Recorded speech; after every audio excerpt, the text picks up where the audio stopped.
Well, welcome everyone. Thanks for being here. It's been about 80 days since my last COVID-related press conference, July 22nd. Since that time, we've had a statewide increase of 21,262 new cases of COVID. In Pennington County, during the same time period, we've gone from 756 cases to 3,207.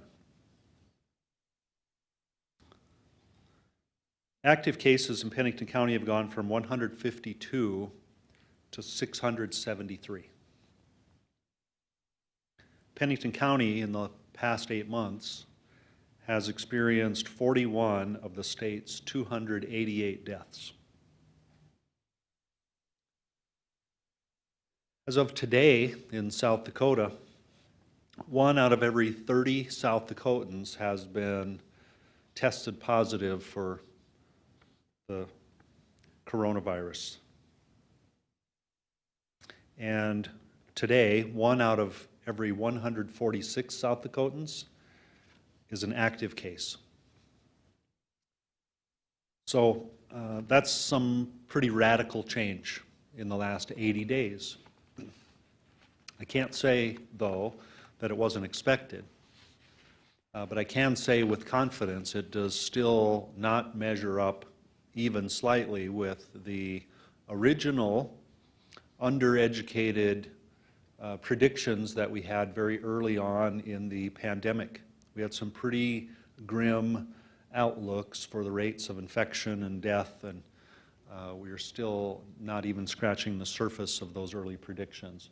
You can see here by the chart to my right the total positive cases as it has gone up since March. March on the left of the chart, and October today, October 13th on the right. So we've seen a substantial increase. This was probably like the spike we were all expecting sometime back in March or April or May and didn't receive.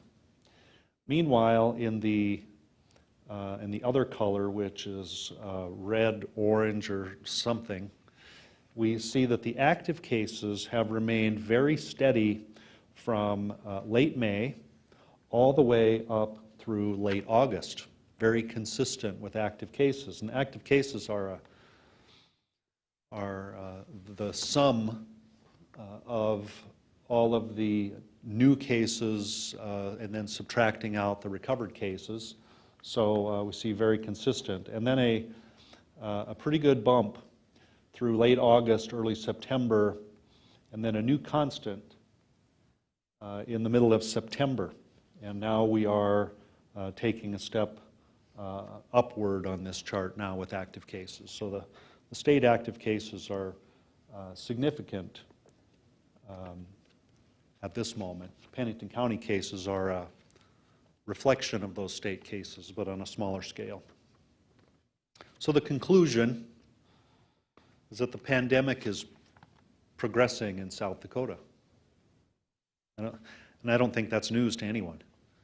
We get to see it every day on multiple media outlets, TV, radio, print, social media certainly is a vehicle for transmitting all of this information to all of us multiple times a day. So I've already not told you anything you don't know. Hospitalizations today are around 300 statewide for COVID, 49 of those in Rapid City, and still lots of capacity left. Extra capacity was built in early in the pandemic, and there's that capacity remains. And that by no means is an invitation to go out and have a COVID party so you can end up in the hospital. It's just saying that we're not at the crisis level that was once feared with the hospitalization rate. Hospitals are also continuing to experience increased hospitalizations due to deferred health care. So procedures and other illnesses where treatment was put off during the earlier stages of the pandemic, and now we're getting around to seeing those patients now. So since I work for the government, since I represent the government here locally in Rapid City, let's talk about the government intervention. A physicians group at Monument Health has passed a resolution among its members urging the city to adopt a face mask policy. I just happened to notice in the last week the Sioux Falls Argus Leader has effectively given up on state government and is now calling on local officials to show leadership on the issue of the pandemic. The daily emails and other messages that come into the mayor's office here at City Hall remain consistent. Some of them urging a mask policy, and while others condemn the idea of it. So to expand a little bit and continue talking about the masks and whether or not the city is gearing up for a mandate, I just want to share a few things. First of all, there's a wholesale misunderstanding of the effectiveness of face coverings and what their purpose is. Just a few hours ago, it was about 11 o'clock today, I got an email from a guy. He's a critic of everything, but he sends this non-news source email or web page link where someone is writing an opinion piece about face masks, and he summarizes a CDC study where a good share of the people who contracted COVID in this study were wearing masks virtually all of the time. So the proof was clear to this person who sent me this message that face masks don't work. So we are 8 months into this pandemic. 8 months of talking about things like protective measures and masks. No one has ever said a light face covering will strain out coronavirus and protect you. That was never the intent of urging the public to wear a face covering. The face covering is to keep the person wearing the mask from spitting while they're talking or coughing or sneezing on people around them. It will not strain out the finest aerosol particles of this or any other virus or any other contagion that may be floating in a certain environment. That was never the intent. It's to keep you from spitting on others. So the person who sent me the message is correct. I mean, a single layer cloth face covering, even a multi-layer face covering, will not protect you from that virus. So, but again, the point of the mask is to protect others, not you, and you rely on others wearing a mask to keep you safe as well.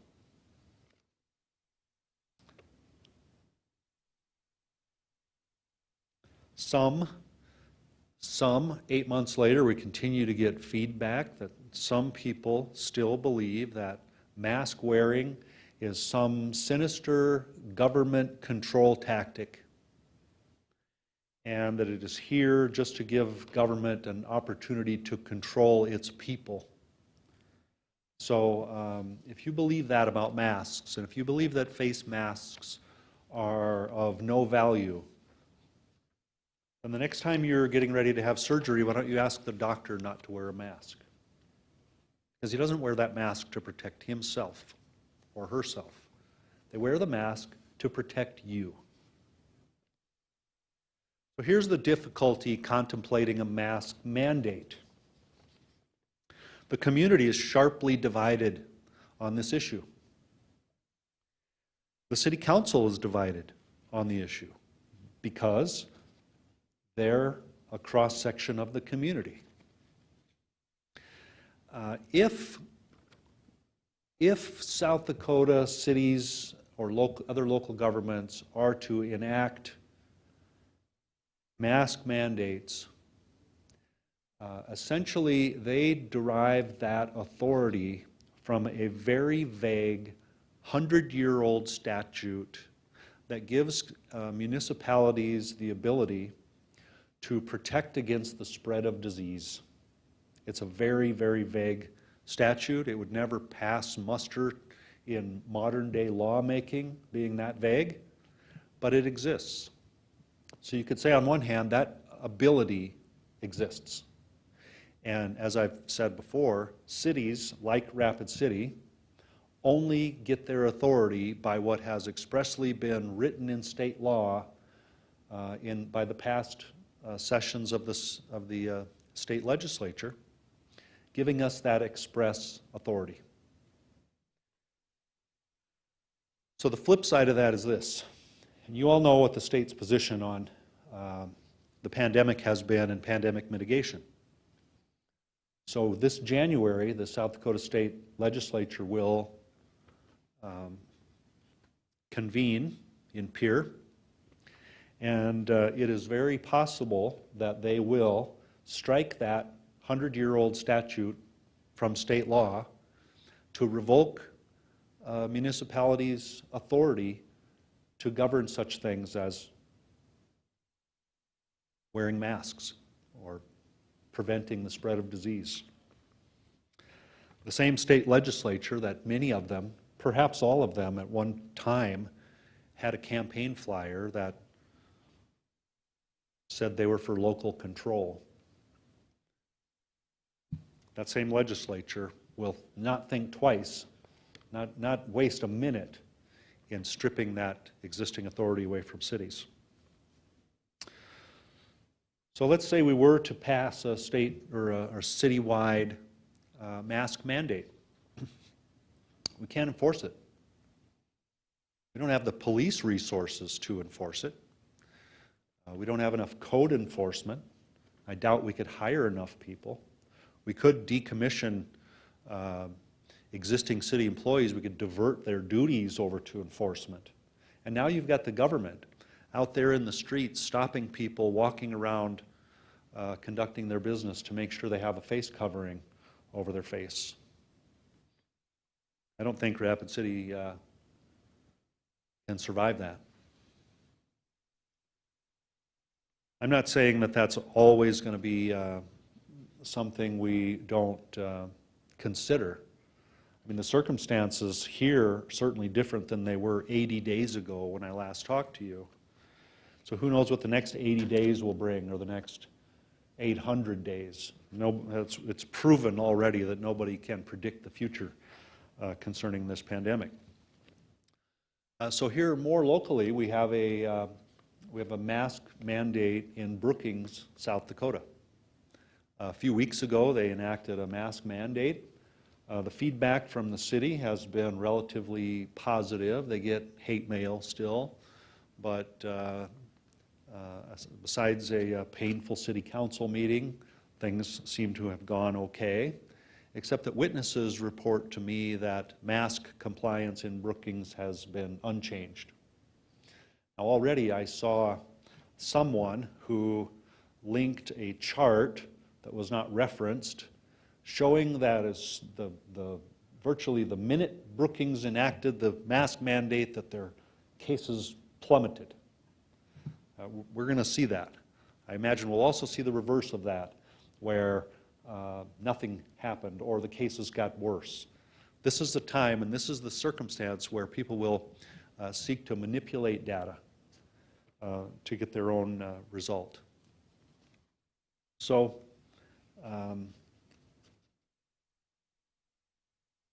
anyway, we need to talk about the alternatives to a mask mandate. So currently, today, I am speaking with a marketing firm to help launch a new marketing campaign, a professional marketing campaign around the importance of wearing face coverings. All of us, every one of us, including individuals and groups and organizations, should have a renewed commitment to safe practices. We should be limiting group size, and we should be controlling the setting that where those groups are meeting. Frankly, everyone should wear a mask when it's not possible to maintain social distancing. And if you're one of those who are living life normally because you're exhausted from the pandemic or you don't believe in its consequences, if you're living life normally, my advice to you is to just stay away from those who are trying to observe safe practices. You can still infect people who are wearing masks. Also, stay away from grandpa or other high-risk individuals because it's not fair to them. And if a store has a mandatory mask policy, wear one. I don't know why you would go into a local store that says masks required and not wear a mask. I don't know. At this point in the game, 8 months later, you look foolish. Everyone stares at you because of how foolish you look. So it doesn't make good sense. I have seen one store locally who enforces the mask mandate, where they won't allow you to check out. They won't allow you to buy their stuff if you're not complying with their policy. And that's a corporate policy. The employees there don't have control over that.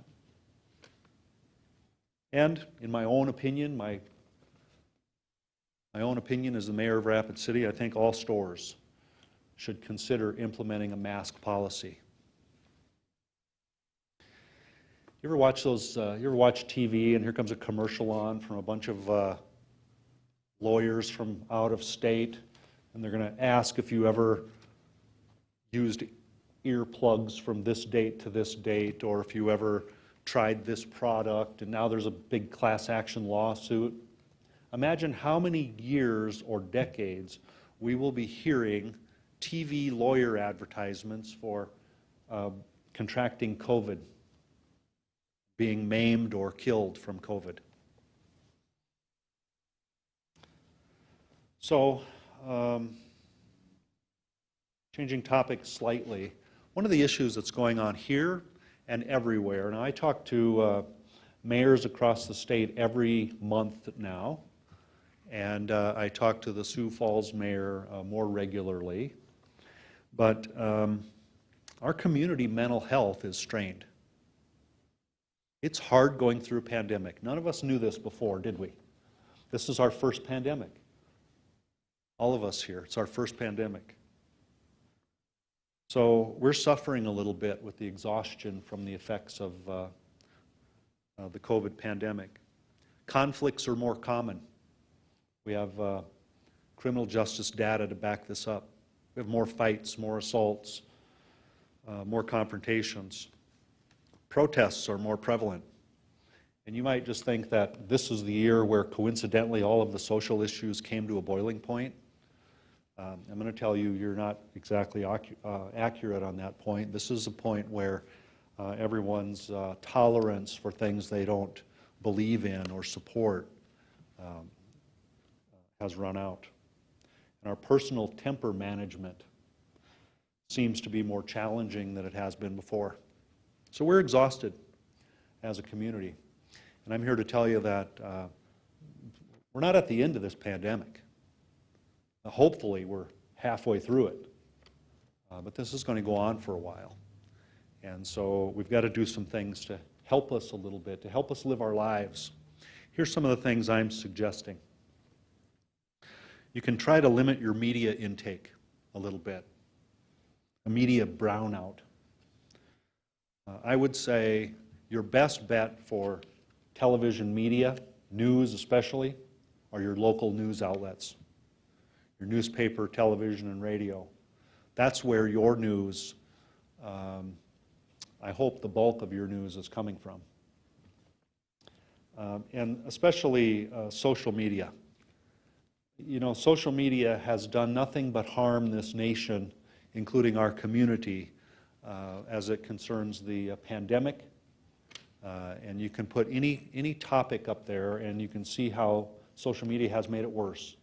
The presidential election campaign, local campaigns, state campaigns, all made worse by social media. And I'm here to tell you right now, as someone who's someone who participates in social media because I feel like it's a part of my job. At the end of the day, depending on how much time you spend on Facebook, you'll be dumber for it. You will learn less and get angrier watching Facebook and following all of these things that you think are entertaining to you. There's not much for you there in terms of enriching your life. Chances are you've already voted, or you already know who you're going to vote for. So my suggestion is stop watching politics. It's not enriching your life, it's taking away from it. Focus on the positives, the family, the recreation, the outdoors, the things that make you happy. Exercise and eat healthy food. Stay hydrated. Read a book.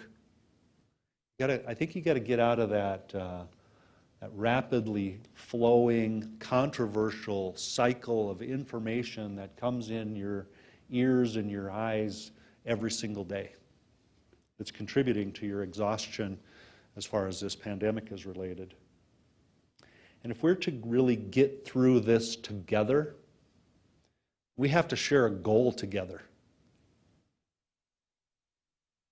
I think you've probably heard that saying. We'll get through this together. Well, we're not getting through it together yet. We're getting through it on our own as individuals. If we are to be together, we have to share a common goal. Today, the concept of community is more important than ever. So let's stay focused. Spend some of your time worrying about someone else other than yourself. And let's see how we can work through this together to get to the point where we can be on the same side. This pandemic is not done yet, and we all need to do our part to keep ourselves and others healthy. So I'll take any questions you have now. If you go to the podium and ask, I would appreciate it. Yes. So as far as those businesses that you think should be, having these mask mandates and things like that, as far as the people who aren't following those rules and aren't following those mandates, what do you encourage them to do if that happens or if they experience those customers? Well, if you're a business owner, manager, and you've got a mask mandate policy for your store and someone's not abiding by it, I think it's time to show them the door. They may boycott your business, but I think in the end, I see the indications here community-wide. There's way more acceptance to wearing masks today. Even in small towns around us, there are mask mandates. That's not hurting anybody. And these businesses are private property, and you don't have to go in them. But I think if the business community were to bind together and all agree collectively that a mask mandate for their business is the best, then it would be an even playing field. But we're doing something wrong here because we're getting infected at a very fast rate. So I believe we have some control over how fast we spread this virus. So I'm not claiming that a mask mandate in your local hardware store will cure the pandemic, but it would sure be more courteous. Anyone else? As you said, it's been 80 days since the last time you've done a COVID-19 update. Can we expect more updates from you on a weekly basis, or is this the only one for the foreseeable future? Good question. You'll be the first one to know when I know the answer to that, but I suspect I will be doing this every week or two. I'll reevaluate here in the next few days and see what next week looks like, but I probably would commit to a minimum of 2 of these a month at this point. And as needed, you know, I'll go back up to 1 a day if that's what's helpful to people.